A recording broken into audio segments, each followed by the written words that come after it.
आज की कहानी माँ का आशीर्वाद। मेरी गलती थी कि अपने असल ईश्वर को यूं नौकरों के भरोसे छोड़कर खुद तीर्थ यात्रा पर चला गया। ईश्वर ने भी मुझे नकार दिया। मुझे माफ कर दो माँ, रोशन ने अपनी माता कावेरी जी से कहा। रोशन कावेरी जी का इकलौता बेटा था। रोशन जब छोटा था तभी और रोशन के पिताजी शहीद हो गए थे। कावेरी जी ने बड़ी ही मुश्किलों से रोशन को पाला। उसे कभी पिता की कमी मैनेजर महसूस नहीं होने दी। रोशन अब एक मल्टीनेशनल कंपनी में मैनेजर बन गया है। माँ को अपनी तपस्या का फल सामने देखकर बड़ी बड़ी ही खुशी होती। माँ का सपना था कि जब रोशन अपने पैरों पर खड़ा हो जाएगा तो वैष्णो माता के दर्शन के लिए जाएगी। पर रोशन की नौकरी के बाद रोशन को छुट्टी नहीं मिल पा रही थी। कंपनी के दोस्तों के साथ रोशन को भी बुरी संगत की हवा लग चुकी थी। माँ को हमेशा डर रहता कि कहीं मेरी सारी तपस्या बेकार न जाए। माँ ने रोशन को कहा, बेटा 2 दिन ऑफिस से छुट्टी लेकर मुझे दर्शन कराने ले चलो। रोशन ने कहा, माँ अभी ऑफिस में बहुत काम है, मैं छुट्टी नहीं ले पाऊंगा। रोशन अब माँ की अधिकतर बातों को अनसुना ही करने लगा। रोशन एक दिन ऑफिस की पार्टी के बाद बहुत लेट घर आया। माँ को पता चला कि रोशन को अब नशे की लत लग चुकी थी। कावेरी जी दिन रात रोशन की चिंता में घुली जा रही थी।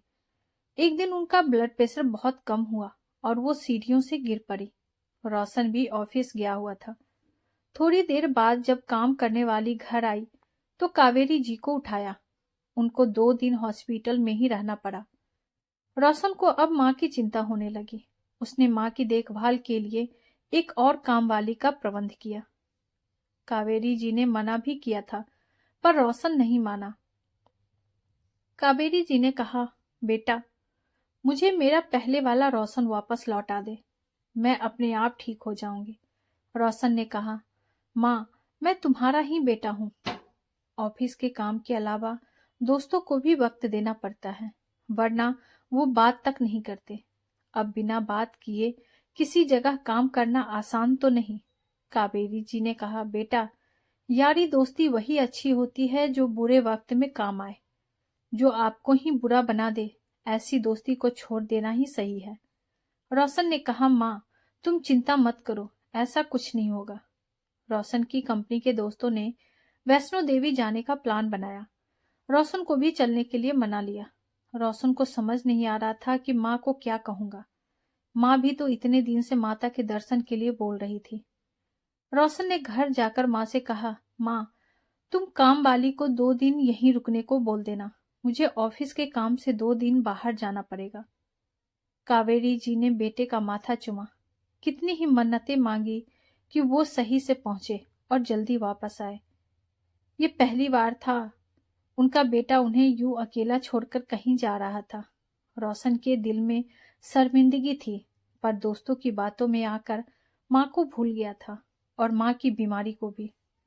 रोशन और उसके दोस्त कार से जम्मू तक पहुंचे। वहां से अंदर जाने की अनुमति के लिए कोविड टेस्ट करवाना अनिवार्य था।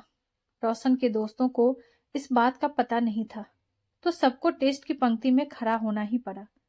रिपोर्ट आई और पता चला कि रोशन कोविड पॉजिटिव है। अधिकारियों गाड़ी को आगे जाने की अनुमति नहीं दी। रोशन के दोस्तों ने अपनी तरफ से जुगाड़ लगाने की भी कोशिश की, पर असफल रहे। अब लोगों को वापस आना पड़ा। रोशन पूरे रास्ते सोचता रहा कि मुझे न इतना ज्यादा बुखार है, न कोई और लक्षण, बस मौसम की तब्दीली की वजह से रास्ते में हल्का जुकाम हो गया था। फिर कोविड पॉजिटिव कैसे?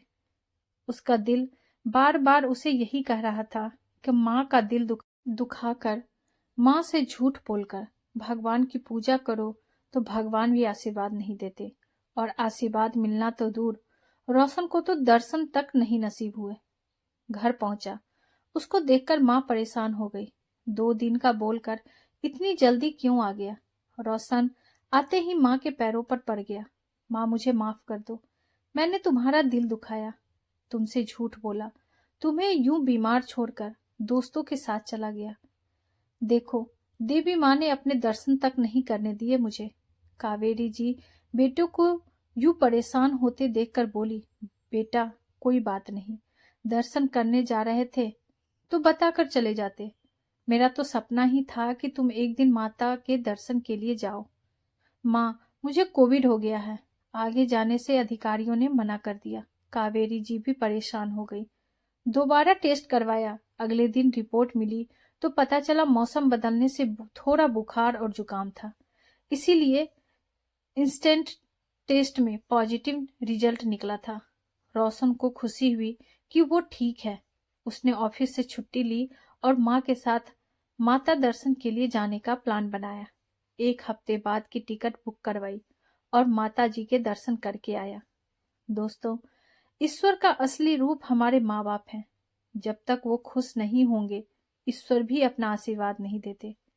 इंसान कितना मर्जी अपने दिमाग से चले, पर विधाता की मर्जी के आगे वो आज भी बेबस है।